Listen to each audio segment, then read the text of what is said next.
Happy holidays, everybody. Joey coming to you from Clearwater Creations. We are live on January, I don't know, 3rd or something like that. It's that awkward time of year, as you all know, where we've all completely lost track of time and stuff like that. So anxiously awaiting getting back into a normal routine and stuff like that. So I'm out here shoveling snow today, as I'm sure many of you are, and I'm walking by the pond, and I can't help but feel like the pond looks beautiful today. So I thought it'd be a great chance just to get on camera here and show you guys the pond and what it looks like and give a quick little tour.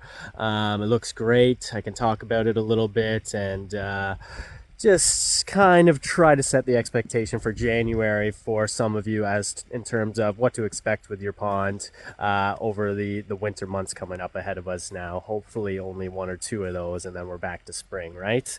But anyways, I'll flip the camera around and I'll show you what the pond looks like today. All right, so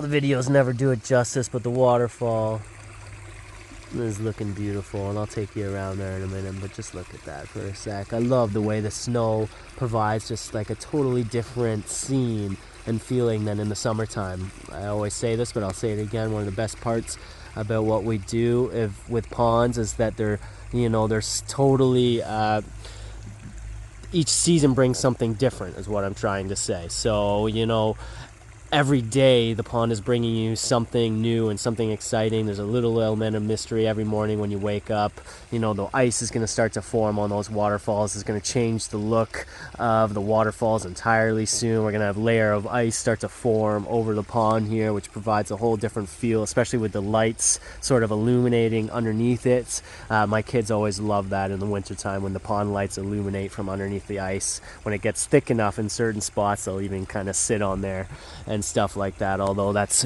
pretty rare these days, to be totally honest, because our winters are getting milder and milder, it seems.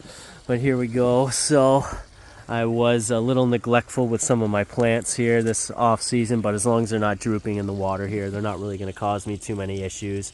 I don't know if you can see a little bit of string algae kind of forming. That's because it's been so mild. So really string algae's been taking in some nutrients here and there, but overall water quality still really crystal clear, which is great. There's a better shot of some string algae there. So that's totally normal. I'm not too bothered about that whatsoever. I'm just going to let that kind of take care of my water quality over the winter. So in the winter time, because these plants are all shut down and stuff like that in bed for the winter, the algae is doing a much better job at consuming some of those nutrients that are still in the pond. So in other words, the algae is taking over the role of the plants from summertime. So in the winter, algae helps the water quality, and in the summer, we got both the aquatic plants and algae helping, but the only thing is algae can become unsightly. We all know that, so we all know how that story goes. So this is my intake base skimmer, also working really well. You can see I've got some debris in here as well I should collect and scoop out of there. Oh my gosh, that water's so cold. That's why I haven't been doing this, but take a few leaves out of there. You can see that creeping Jenny is still green in there, which is nice. It's not really growing right now, but at least it's still providing a little bit of something for the winter time. I also have my little bubbling rock in there, which is sweet. Go around into my wetland filter here. So this here is my advanced wetland filter here. I've got this log that's draped over top of it, which actually looks really cool from a different angle. I'll show you in a second.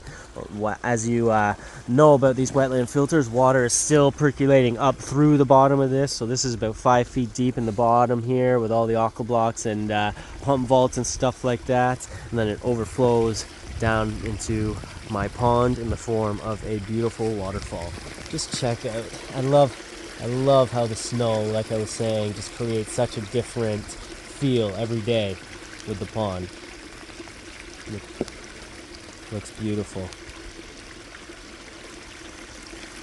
And this filter is doing such a good job as well at maintaining this water quality. I think it should be noted that this has never had a full pond cleaning, and I know it's a bit tough to see on camera, but that water is still crystal clear. You can see right down to the bottom. A little bit of debris in there from the fall and stuff. In Canada, we get tons of leaf debris out here in the fall, so that's to be expected. I'll get that in the spring.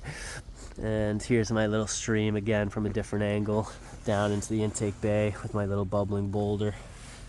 Just love the way that looks. This is where my beach usually is, so it's covered in snow right now. And that's pretty much it for the pond tour. As you know, I don't have a massive pond, but I tried to sort of get all the bells and whistles on there to give everyone a good idea of what can be done with these things. So, you know, I got intake bay style skimmer on here. I even have a jet, actually, I forgot to tell you about. So there's a jet pipe that's teed into my main line that actually is fed all the way through the rocks and around here, and then just kind of sticks out this way to kind of push any debris and stuff that ends up in this corner back towards my stream and my intake bay and stuff like that. So like I was saying, I've got advanced intake bay skimmer on here, an advanced wetland filter with jet system. And so the result of that is I literally have done pretty much nothing for this pond in the last like 5 years. It's never had a clean out. The most I really ever do is scoop out some debris, mostly in the fall. And then other than that, you know, at times I can maybe use an ion gen because I think I have a little bit of more of a tolerance for string algae than a lot of people. But all in all, you know, I really never... Once again, I just want to say thank you all to everyone for all the support in 2024. Happy New Year, happy holidays, and we wish you all the best going forward in 2025. I know we're really looking forward